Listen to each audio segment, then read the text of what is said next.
Hey, good morning, good afternoon, and good evening. Good to see you. Actually, can't see you. This is just a quick summary of what we talked about today in the Doctors of the Church part of Emmaus. Many of you couldn't make it, and some of you wanted to make it, and unfortunately got shut out by my incompetence, quite frankly. So I feel badly about that. But anyhow, here's what we talked about. Three of the great Latin fathers of the church.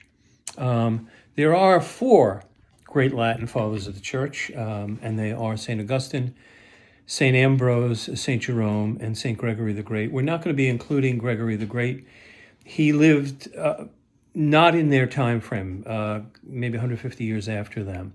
And their time frame kind of comes together nicely. So just want to chat about them a little bit. Just a quick sense of what their time frame is. They lived about maybe 350 years or so after the death of the Lord. So Jerome was born in 331, Ambrose in 339, and Augustine in 354. And there's that period of maybe 25 years of overlap where they are all at the top of their game. And so what I'd like to do, first of all, I want to chat about Augustine, and he's going to take up a little more time than anybody else for, I think, obvious reasons. Here's the obvious reason, in case you don't know it. It is the common consensus that no one person has had more impact on Catholic theology than St. Augustine. Like all fathers or all doctors of the church, they are men and women of their time. And their teaching and their spirituality are a reflection of their time. But we're in the 4th century with Augustine and into the 5th, and he towers above the thinkers and provides really very much of the theological bedrock on which Catholic theology will be built. Now, some might say, Thomas Aquinas is the more prominent one, and you wouldn't be wrong if you said that either. But Augustine perhaps might, say, well, what about me? I did this only 300 years after the Lord was dead. And he'd have a point. Let's talk about Augustine. Augustine wrote many great works of theology, and they're all incredibly important. However, the one work of Augustine's that has probably stood up more powerfully than any other one is Augustine's book called The Confessions. The Confessions of Augustine literally invented a literary genre, that of the autobiography that has a spirit, like a spiritual memoir.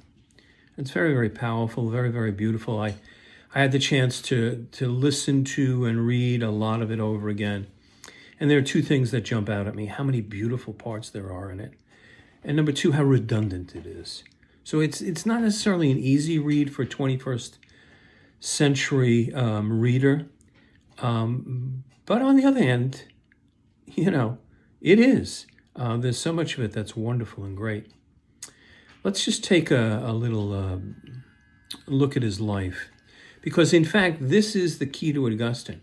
This is the amazing thing about Augustine and what he does.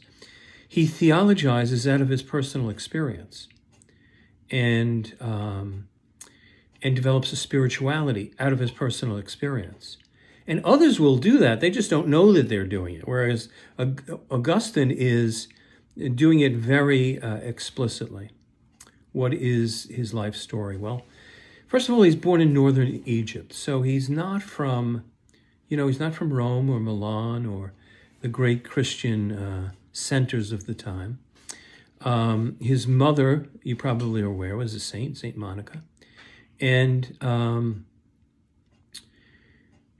as a young boy, like a grammar school level kid, everybody knew he was really smart, but everybody also knew he just didn't give a damn. I mean, there was no effort going on there.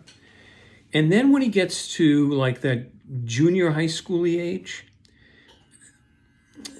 things change. So let me just make clear that for a man of Augustine's brilliance, in those days, you would have the equivalent of a PhD by the time you were 19 years old. It wasn't the same thing. But the intensity of the education that began when you were around 14 or 13 even, till 19, really rooted you in a tradition. And Augustine studied rhetoric. Now you might say, "Oh, geez, was that the easy course?"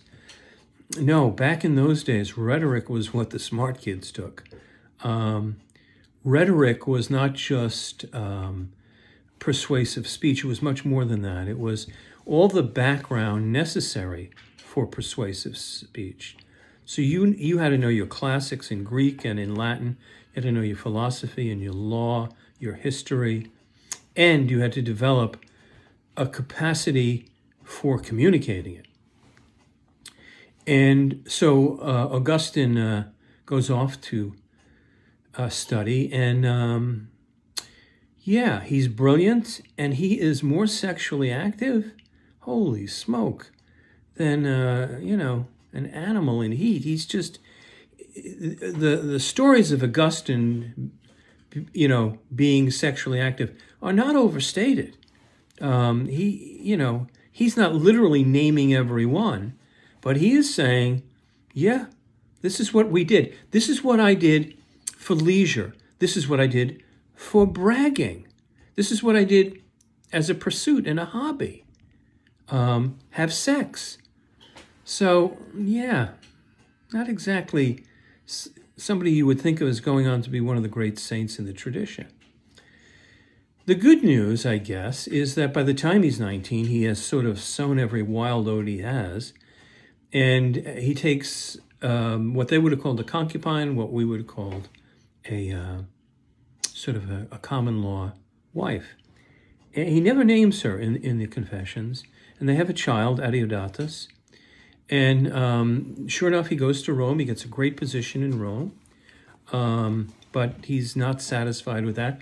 The imperial city is actually Milan, and there he's in the highest court and getting all kinds of esteem, and he's still not happy with that. And there's a pivotal event in his life that takes place in Milan before his religious conversion. And it is his reading of a great work by Cicero called Hortensius. And Cicero writes this beautiful, impassioned plea for living the life of an intellectual and genuinely seeking the truth. So rhetoric has a piece of that, but rhetoric is very partisan. Rhetoric is you're trying to sway. Rhetoric is concerned with how am I being received. Finding the truth doesn't care what people think of you.